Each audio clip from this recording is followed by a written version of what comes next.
State fans didn't storm the floors. They didn't know how Frank Martin would react to them. He's an intense guy, to say the least. And against Texas on Monday night during the Wildcats victory, he certainly ran the gamut of emotion, showed plenty of it, plenty of fire and brimstone on the sideline, but he certainly didn't want to allow his team afterwards to rest on its laurels. We won a game on January the 18th. I don't mean to be silly about it, but I mean, I told you guys, we don't get parades at this time of year. Wednesday, if they don't come in and compete, I am going to destroy them.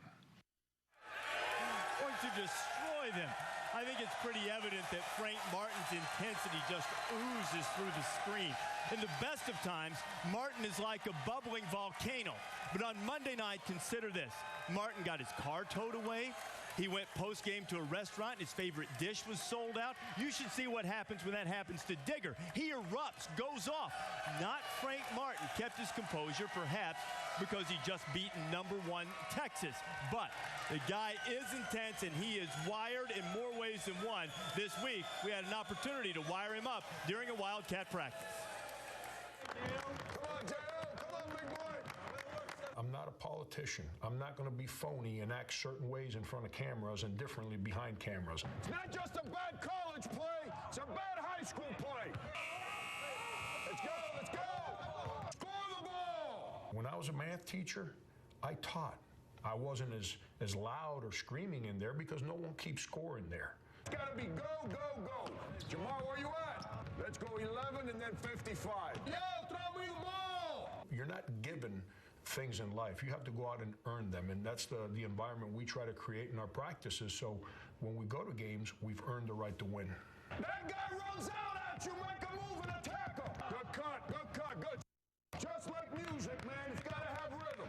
If it don't have rhythm, it's bad offense. Last year, we're trying to develop our personality, our identity, and we felt slighted, and we were always the people that were chasing the good ones.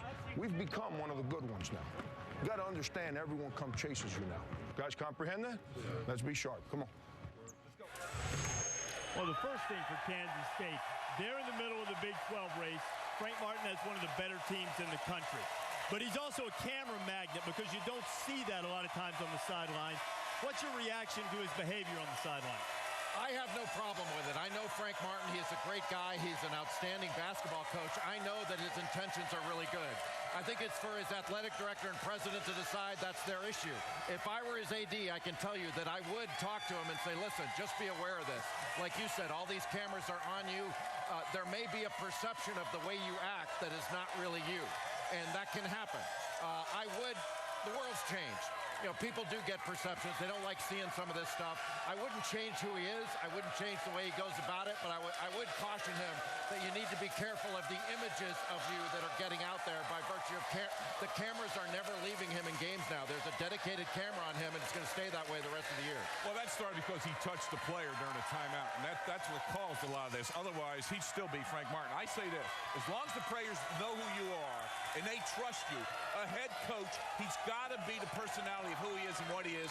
And every team, in my opinion, is a personality of that head coach. So if he's going to be aggressive and get into you during the timeout because you're not rebounding and he's going to say it his way, you know that before you even step on the floor with that guy. So I don't think you're going to change his personality or what his antics are. Or when you go back and look at the history of the game, we can take today, Tom Izzo gets into it.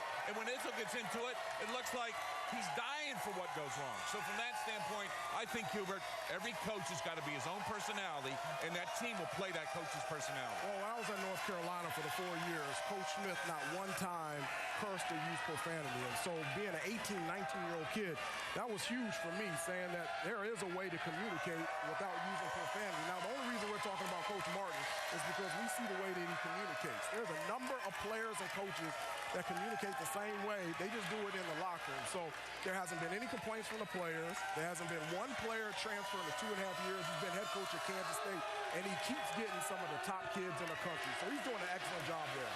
I think part of it is just the look on his face all the time. And it's just the way he looks naturally. The eyes are kind of out. You know, there's an intensity there that is fascinating to the cameras, and I think it lends itself to the perception. But it's Kansas State's decision. You know, what everybody outside thinks is fine.